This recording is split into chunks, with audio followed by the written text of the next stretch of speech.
Hello, this is going to be the Lorax. I'm reading this for my formal lesson plan that I will record later on. You'll be able to get that linked as well, but this is the first book of it. So we're going to start The Lorax by Dr. Seuss.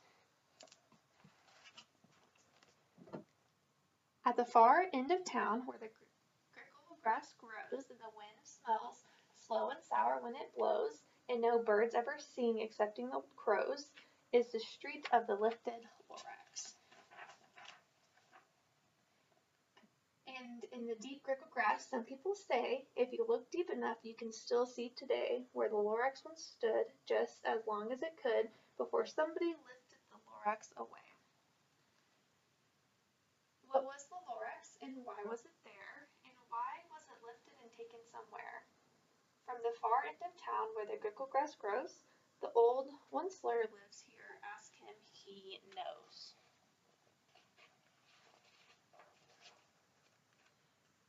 You don't see the Onceler, don't knock on his door. He stays in his room on top of his store. He lurks in his Lincoln, cold under the roof, where he makes his own clothes out of muffled mouth. And on special dank midnights in August, he peeks out of the shutters, and sometimes he speaks and tells how the Lorax was lifted away. He'll tell you, perhaps, if you're willing to pay.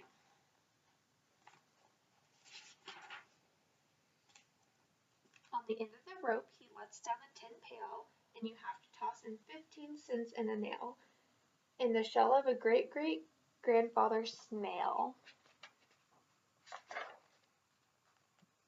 Then he pulls up the pail, makes the most careful count to see if you paid him the proper amount. Then he hides what you paid him away from the smooth, his secret strange hole in the grooveless glove. He then grunts, I will call you by whisper-ma-phone, for the secrets I tell for you for your ears alone. Slip down slips the white whisper-ma-phone to your ear, and the old Onceler whispers are not very clear, since they have to come down through a snurgy hose, and he sounds as if he had smallish bees up his nose. Now I'll tell you, he says, with his teeth sounding gray, how the Lorax got lifted and taken away. It all started way back such a long time ago. Way back in the days when the grass was still green and the pond was still wet and the clouds were still clean, and the song of the swaying rang out in space. One morning I came through this glorious place, and I first saw the trees, the truffula trees. The bright-colored tufts of the truffula trees, mile after mile in the fresh morning breeze.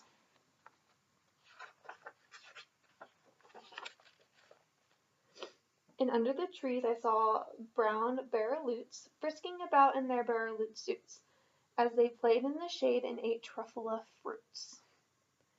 From a rippless pond came the comfortable sound from the humming fish humming while splashing around.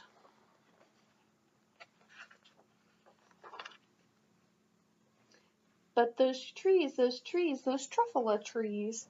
All my life I've been searching for trees such as these. The touch of their tufts was much softer than silk, and they had the sweet smell of fresh butterfly milk. I felt a great leaping of joy in my heart. I knew just what I'd do. I'd unload my cart.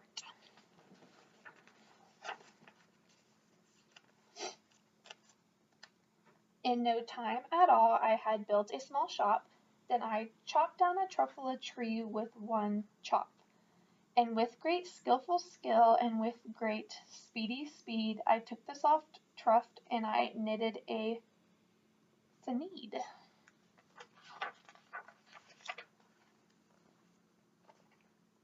The instant I'd finished, I heard a gazump. I looked. I saw something pop out of the stump. Out of the tree I chopped down, it was sort of a man. Describe him? That's hard. I don't know if I can. He was shortish and oldish and brownish and mossy, and he spoke with a voice that was sharpish and bossy. Mister, he said with a sawdusty sneeze, I am the Lorax, I speak for the trees. I speak for the trees have no tongues. I am asking you, sir, at the top of my lungs. He was very upset, he shouldn't. He shouted and puffed.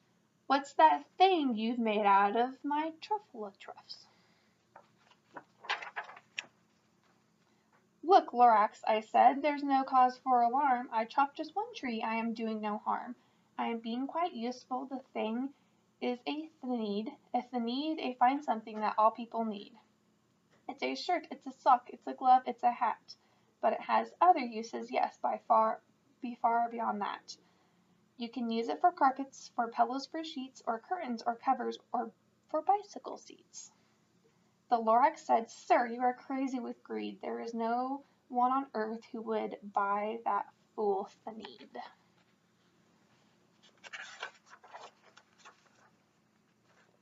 But the very next minute I proved he was wrong, for just that minute a chap came along, and he thought that the thneed I had knitted was great.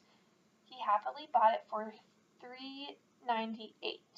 I laughed at the Lorax. You poor stupid guy, you never can tell what some people will buy.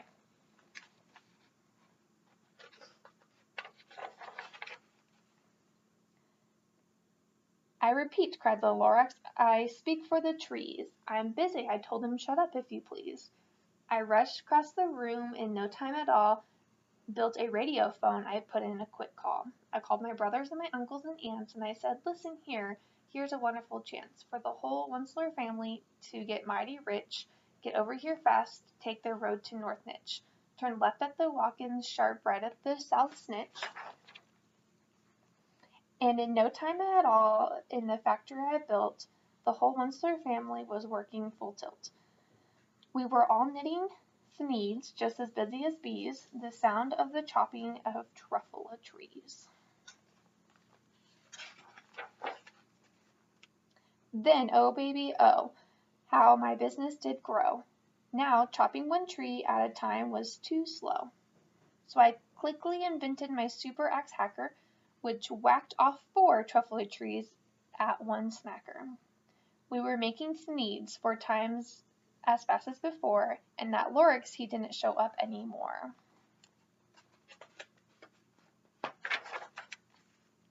But the next week he knocked on my new office door. He snapped, I'm the Lorax who speaks for the trees, but you seem to be chopping as fast as you please. I am also in charge of the brown Baroloos who played in the shade with the Barolo suits, and happy lived eating truffle fruits. Now, thanks to your hacking my trees to the ground, there's not enough truffle fruit to go around, and my poor Barbaloots are all getting the crummies, and because they have gas and no food in their tummies. They love living here, but I can't let them stay. They'll have to find food, and I hope that they may. Good luck, boys, he cried, and as he sent them away. I, the Wensler, felt sad as I watched them all go. But business is business, and business must grow, regardless of crummies and tummies, you know.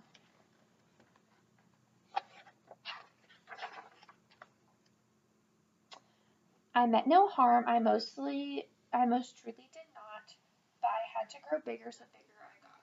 I biggered my factory, I biggered my roads, I biggered my wagons, I biggered my loads. And I biggered my loads of the things I shipped, and I was shipping them forth to the south, to the east, to the west, to the north. I went on my biggering, selling more things, and I biggered my money with everyone's needs. Then again he came back. I was fixing some pipes when that old nauseous Lorax came back with more grapes. I'm the Lorax, he coughed and he whiffed.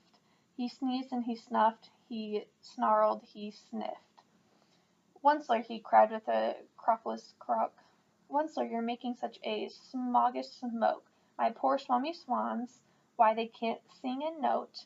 No one can sing who has smog in his throat.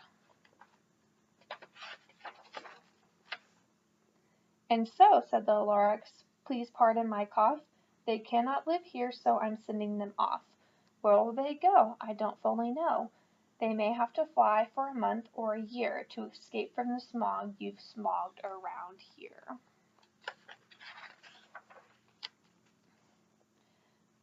What's more, snapped the Lorax. His dander was up. Let me say a few words about Gluppity-Glup. Your machinery chugs on day and night without stop, making Gluppity-Glup, also a schluppity-schlup. And what do you do with this leftover goo? I'll show you directly, old Once-Learn Man you.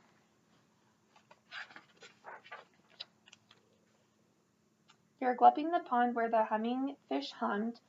No more can they hum, their gills are all gummed.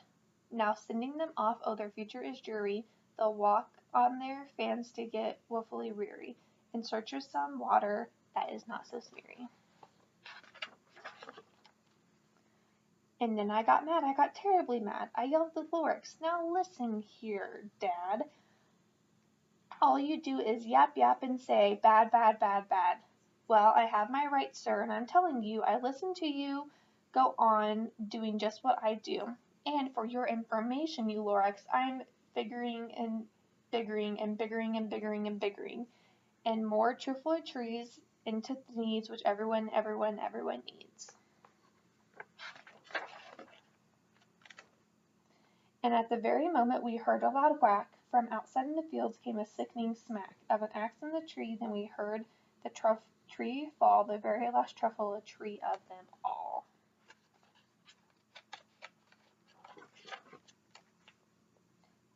No more trees, no more things, no more work to be done. So in no time my uncles and aunts and everyone all waved me goodbye. They jumped into my cars and drove away under the smoking smug stars. Now all that was left under the bad smoking sky was a big empty factory and Lorax and I. The Lorax said nothing, just gave me a glance, just gave me a very sad backwards glance. He lifted himself by the seam of his pants, and I'll never forget the grim look on his face when he hesitated himself and took off to leave of this place, through a hole in the smog without leaving a trace. And all that the Lorax left here in this mess was a pile of rocks with one word, unless. Whatever that meant, well, I just couldn't guess. That was long, long ago, but each day since that, I sat here and worried away. Though the years of while my buildings have fallen apart, I've worried about it with all of my heart. But now, says the Once-Learn, now that you're here, the word of the Lorax seems perfectly clear. Unless someone like you, who cares an awful lot, nothing is going to get better, it's not. So, catch, calls the Once-Learn. He let something fall. It's a truffula seed. It's last in them all. You're in charge of the last of the truffula seeds, and truffula trees are what everyone needs. Plant a new truffula, treat it with care, give it clean water, and feed it fresh air. Grow a forest, protect it from axes that hack, then the Lorax and his friends may come back.